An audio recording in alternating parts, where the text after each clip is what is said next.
y'all. Welcome to the porch. Well, we back this week. Last week was the birthday celebration, the hoot nanny. This week we back talking about difficult people.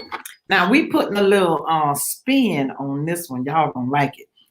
You enjoyed the culture tags part of the game so much that we went in. Well, Ashley went in. Ashley went in and pulled out a couple of cards that complemented the difficult person that we're going to be talking about. We're talking about 3 this week if we get there, because we added the cards in. So we don't get to all 3, we're going to push it over. So now last week we talked about the who we talked about last week? We talked about the critic, the martyr, and the wet blanket. If you missed that, you got to go back to last week and look at the live. Week before last. Oh, yeah. Keep forgetting about the birthday bash. Yeah, week before last. And our I guess we had a couple of base scriptures, but Ephesians was where we were coming from with when we talked about go to Ephesians 4:29, and then we're going to jump to 31. Okay. When we first came into this, we were discussing, are difficult people necessary? Well, the response was, our conclusion was yes. Because for one thing, difficult people are what God used to make you better, to get you to where you need to be. And Ephesians was our reasons why. Read 29. Okay, Ephesians 4:29. Don't use foul or abusive language. Let everything you say be good and helpful, so that your words will be an encouragement to those who hear them. Now, I picked that scripture because I used to be a cusser. And if you made me mad enough, and it didn't take much, because I was always angry. You made me mad enough, I would cuss. But the Lord had to get that cussing out of me. So he had to bring difficult people along to make me angry so that I would condition myself to respond or handle that anger without that foul and abusive language. Because, baby, I could put a sailor to shame. You know what I'm saying? Now, read verse 31. Okay, Ephesians 4:31. Get rid of all bitterness, rage, anger, harsh words, and slander, as well as all types of evil behavior. Now, how are you going to know if you've gotten rid of all that stuff if the Lord don't give you a makeup test? Because if that person has people come along and you say, "Oh, they made me so mad. What'd you put in that blank? Oh, they made me so mad. I wouldn't have done that if whatever you put in those blanks, you giving that person control over you. That person is not the reason you're doing what you're doing. You and your lack of control is the reason you're doing what you're doing. So the Lord is teaching you some control, because the word says have self-control. I didn't look that scripture up, but it's in there. I'll find it for you. That's the fruit of the Spirit. Fruit of the Spirit. From what? Oh, yeah, it's over there. Galatians 5. 22, verse 20 and 23. It's not that Bible scholar over there. Have self-control. So when God is beginning to work with you on the fruit of the Spirit, self-control being one of them, he's going to allow difficult people to come into your life and challenge you so that you can get better and better and better at bringing those fruit out. See what I'm saying? See what I'm saying? Yeah. Mm-hmm. Honey. Mm. Oh, and our text, we giving him credit. We're not reinventing the wheel. Okay. We are coming from this book I bought years and years and years and years and years and years ago. And when I thought it was everybody but me, and I wanted to work on dealing with them and not me. I didn't realize the Lord was working on me. But when I wanted to know how to deal with them, I bought this book, and it was very, very, very, very helpful. He set me up. I thought it was about them, me dealing with them with their difficult self. I didn't know he was, helping me get better. Just shocked. So this week we are talking about the steamroller, the gossip, and the control freak. All right? The steamroller, we're going to start with them. And this is the way we were doing it. The steamroller is, the definition for the steamroller is they are blindly insensitive to others. They are blindly insensitive to others. So, do you know one on page 61? Do you know one? We're going to tell you the characteristics of a steamroller so we can see if you have one in your life. I often feel flattened by this person's insensitivity. Everyone knows when this blustering person enters the room. This person is undeniably and fiercely independent. This person makes rude comments without even realizing it. This person is stubborn and persistent no matter what the obstacle. I feel that if this person doesn't like me, he or she will drop me like a hot potato. This person often comes across as quite arrogant. Steamroller. This person will blurt out rude comments that sometimes make me wince. People often do everything they can to please this person because he or she is intimidating. Most of the time, this person isn't even aware of how he or she makes other people feel. I often feel like a child when this person speaks to me in a condescending tone. This person is closed-minded and not interested in other people's input. This person does not recognize the interpersonal damage he or she causes. Arguing with this person is always a bad idea. Yeah. And this person is very conscious of who holds the power and what it will take to get the powerful person on his or her side. That last one sounds very manipulative. Yeah. But those were the characteristics of a steamroller. Do you know one? Or are you one? Oh my goodness. All right.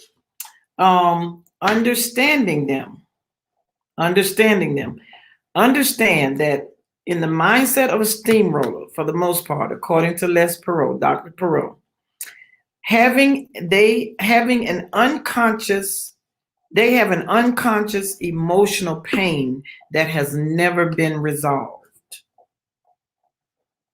That's part of what's wrong with them. They won't go to therapy. They won't go talk to anybody. You say, go talk to the pastor. I ain't talking to no pastor. You say, go talk to a psychologist. I ain't crazy. I ain't going to see no psychologist. They don't ever want to go talk to anybody about their issues. So the issues have never been dealt with.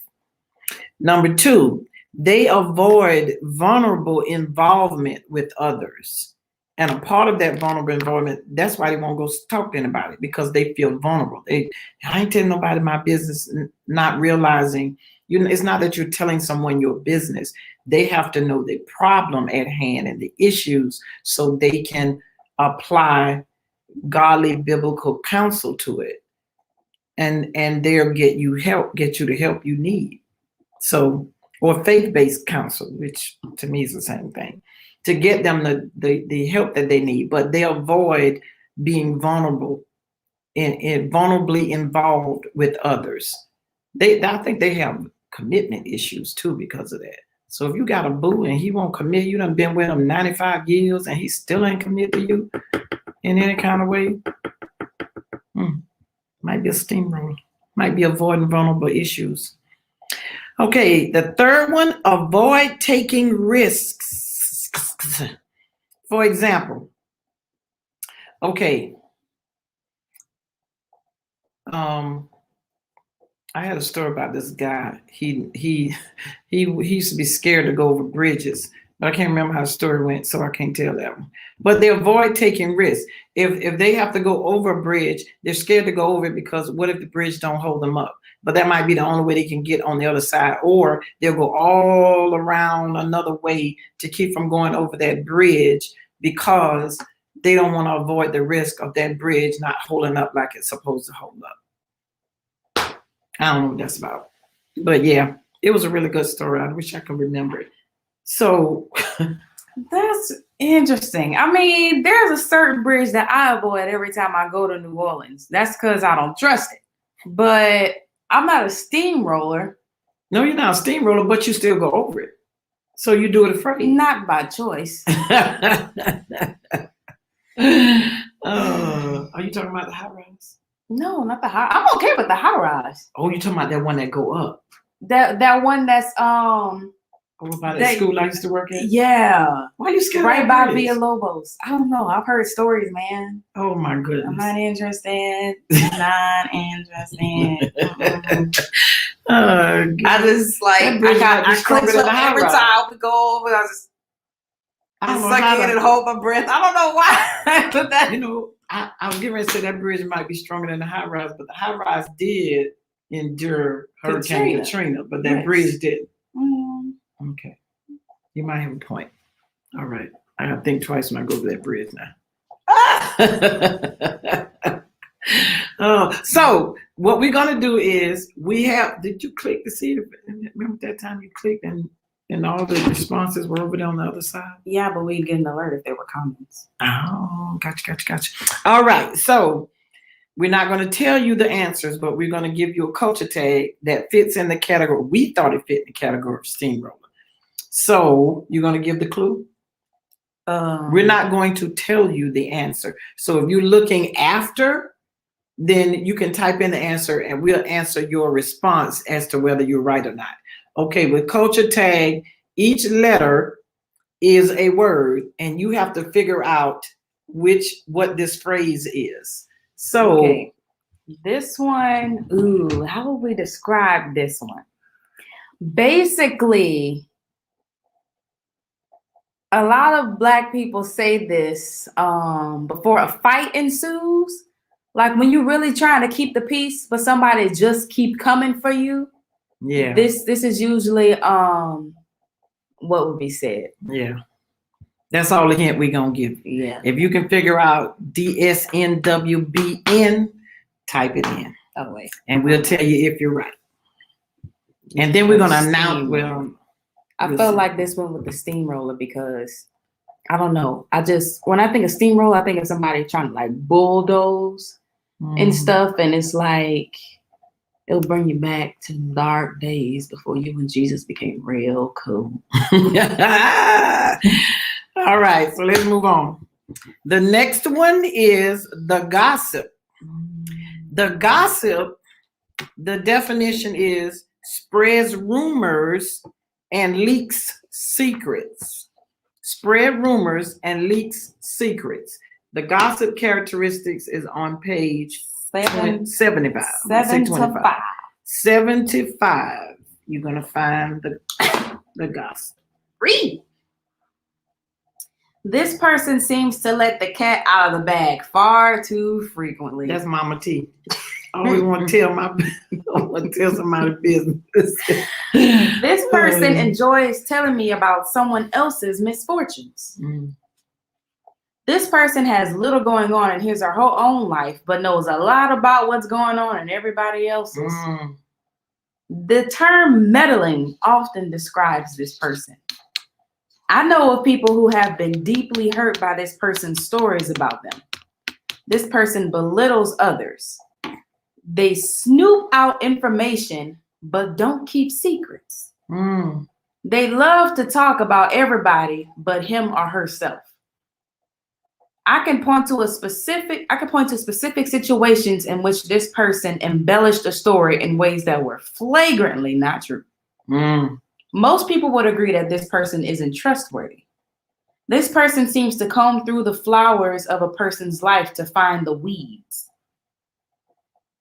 They need a hobby. Yeah, gossips are busy. Just make sure you're not one. This person acts secretive, but is often telling a secret. Yeah. Other people look to this person for the inside scoop. This person can become. Oh, that's so true. Because I can remember at work, we must have some gossip in our building. Because we'll say, oh, I know who to ask. Because if anybody knows, such no.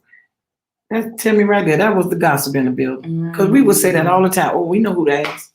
Dang. We thought it was them staying in the loop. Not looped, right? Staying in the loop and being up on the news. But that was a gossip, according to this. Go ahead. This person can become very self-righteous if someone else gossips about him or her.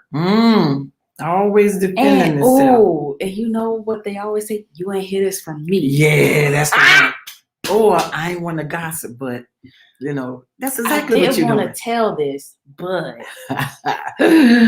I wasn't it's a gonna say catchphrase. nothing, but Yeah, I wasn't gonna say nothing. But okay, and it's the last one. When I am with this person, I sometimes feel as if he or she is inappropriately prying into areas of my life. And they doing it because they want to know something nobody else know, so they can go tell it. And usually you can trail your leaked information right back to that gossip. Gosh, just busy. All right, understanding them. One, they feel that gossip is the key to social acceptance.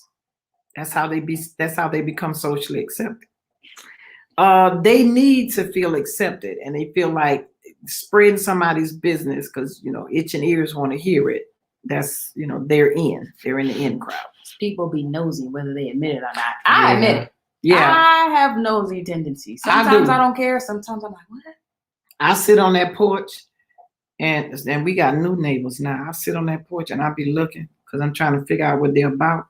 Be all in their business. I'm telling you, woman, I'm not about to end up in witness protection. That's the Mama T coming out right there. I be saying, look at them, they're going out to that. Yeah, I do it.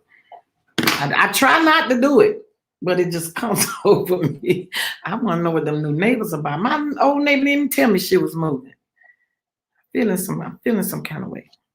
Okay, another tendency. Gossip tends to normalize their life. They don't feel normal unless they gossip. Something wrong with that. If they can find someone who is suffering more than they are, they feel better. So if they can tell somebody else business about what's going on with them, all that kind of stuff going on with Ashley, and I'm telling her business, it make me feel better about what's going on with me, because I can be in a mess myself. But if I'm telling somebody else business, it's making me feel a lot better. That's how I gossip thing. Gossiping is their way to influence change the behavior of others without confronting them. Oh, I must have been cross-eyed when I typed this. Gossip is their way to influence a change in the behavior of others without confronting them directly. Okay, yeah, that's it. So they feel like they could change the behavior of a person without talking about them directly. So they're gonna gossip about them like generally, but I don't like that kind of stuff right there. They'll gossip about them and hoping that somebody, or they're gonna overhear it, or somebody gonna go back and tell them, and they'll change what they do, instead of you just going to the person and saying, this and that, and this and this and that, and getting it done that way. You're gonna gossip about it, knowing it's gonna get back. Okay, gossip, the appearing accusator. Okay, they can't keep a secret because they don't understand why it's a secret. Now, if you tell them something like, my cousin with the bed, they don't see the big deal in it. So when they go around somebody and something come up, they'll say, oh, such and such cousin with the bed too. That wasn't your business to tell. But you don't think it's no big deal, but it was a very big deal. It's a very big deal to the cousin, and the cousin or whatever the family member that told you, thinking you were going to keep it and go in prayer for them or something. You out there because it's no big deal to you. You did not honor that person's private information. That's what a gossip would do. So if they don't think it's a bit, they'll say, why is that a secret? If they ask you, why is that a secret? You better watch out. They're going to tell somebody because they don't see the big deal in it. They don't understand why it's a secret. You say, oh, I got a secret. And they tell you something and say, really? Why is that a secret? It's going to be told. 5, another one, gossip. They gossip to gain power because they know something no one else knows. It gives them a sense of power to have that information, or to have that information over someone else. You keep on, I'll tell it. You keep on, I'll tell it. No, that's power that they have. So they gossip to gain power too. All right. So now it's time for the gossip category culture tag. What we got? Well, technically the category is family and friends, but this relates to the gossip. Okay. A lot of people say this when they are beginning to tell a story, especially if it's a lie or if they're trying to come up with an excuse. Oh, I'm not looking at the cookies. I'm trying to figure out. That's a good one. Seems like we have a. Spunky said what had happened was. Oh, that's it. All Definitely. Right. What had happened was. That's a good one. This should be tattooed on every gossip's forehead, in my opinion. A lot of times, you know how they say, I don't know how to say this without they say majority of the things on the internet aren't true. Well, they say this about when someone's telling you something also, because chances are it could be a lie, it could just be gossip or rumors. Yeah. We ain't gonna tell you what it is, but if you figure it out, DBEA. Ron said, don't believe everything you hear. That's what it is, Ron. Yep. That's what it is. Mm-hmm. And the last one, for the gossip. This is famous in Black culture. When somebody is in your business. Oh, yeah. Oh, yeah. Okay. Mm-hmm. When somebody's when somebody in your business and they don't even have it straight. Mm-hmm. They are clueless as to what's going on, but they in your business. Mm-hmm. So we're gonna let you figure that one out. There's a lot to type, so yeah, we're gonna give you a minute. And then we're going in. Who is that? Spuggy said it. I think the autocorrect came in. All in the Kool-Aid and don't know the flavor. Yeah, yeah, that was it. All in the Kool-Aid and all up in the Kool-Aid, but don't even know the flavor. Mm-hmm. Yeah, whoever came up with that, boy, they are etched in history. Okay, and our last personality is the control freak. The control freak. The control freak is unable to let go and let be. They don't know how to let it go. So we're going to read the characteristics on page 93. That's the characteristics of the control freak. Okay, here we go. This person hangs on to projects forever because he or she demands perfection. Most people would describe this person as picky or critical. This person loves order and established routines. This person's controlling behavior alienates others. Sometimes I suspect this person snoops around in private places. This person makes me anxious. Like a bulldog, this person holds on to the way he or she wants things done. Key is like a bulldog. Because some of those things she read, those are very good managerial skills. And if you are a person that is organized, those are very organizational skills. But the key word in there is dog. I forgot what the key word is now. Bulldog? Bulldog. And the other one, she said, don't let it go, something. Keep going. Because it's a lot more. Once this person decides on something, it is settled. All other options cease to exist. This person can be indecisive because he or she continues to mull over an idea and puts everything else on hold. I wonder if that's a perfectionist will do that too. Yeah. They will keep mulling over, kind of like what you read in that first one or two sentences. Yeah. If this person doesn't like something, he or she says so. Oh, I don't have none of them traits right now. Ooh, that one kind of cut. Most people are surprised about this person's demanding style. This person has a certain way of doing things and almost never budges. Hardly anyone would describe this person as flexible and easygoing. If this person does give in to another's idea, he or she doesn't fully jump on board with it. Isn't that selfish? But they don't want you to jump on board with this stuff. Go ahead. If the slightest thing is out of place, this person will find it. Now, sometimes you can have an eye for details, and that's a good character. That was the last one? Yeah. And that's a good characteristic to have, and every group or every, team needs that. But you gotta think about the key, the operative word there as to what makes them a control freak is that they don't know how to let it go. They don't work well with others. They want it their way, and that's it. Yeah, my way or the highway. Yeah, my way or the highway. But I say go. Mm-hmm. And if they have to be on your team, they're not on it all the way. They don't. You gotta wrestle with them to comply and all of that. So, you got a control freak. All right. Understanding them. So here's their mindset, according to Dr. Pro.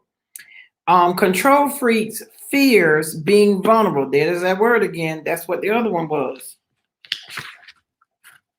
The steamroller. The control freak fears being vulnerable and losing control altogether. The second one, the control freak that can't help him or herself are driven by extreme vulnerability and low self-esteem. So what's really going on is very low self-esteem, but they have to control everything because it makes them feel more important about themselves. That's the way of covering the low self-esteem. Another way to understand them is they are not nearly as self-assured as they appear. There goes that low self-esteem. They put on all of that because that's a front. Number 4, they're terrified of being criticized, rejected, and exposed in any way.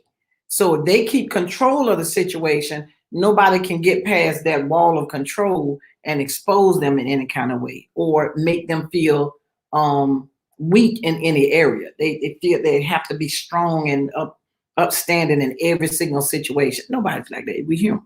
But a control freak won't let you see that part of them. 5, they don't take it.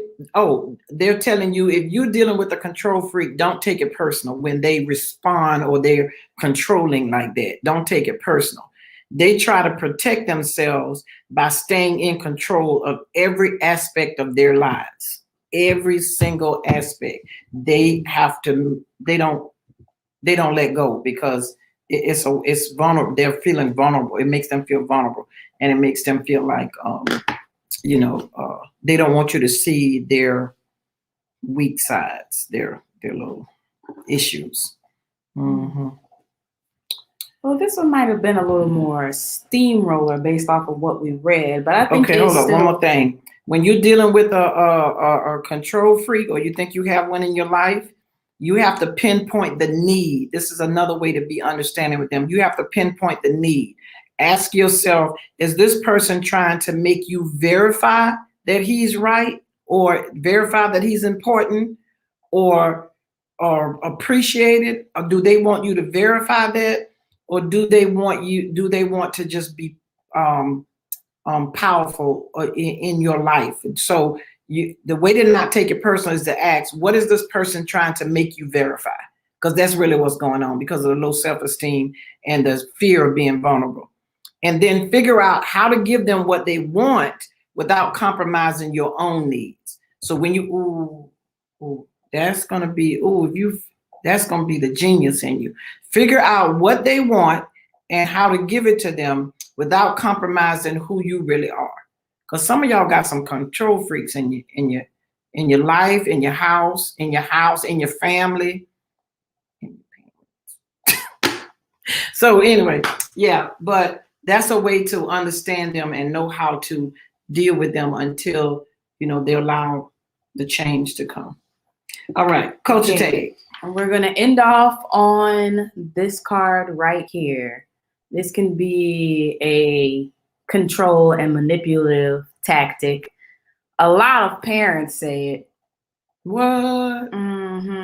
But it's a question that usually follows if someone What wrong If with you act, he said all in the Kool-Aid. God, Rory, you been on the time.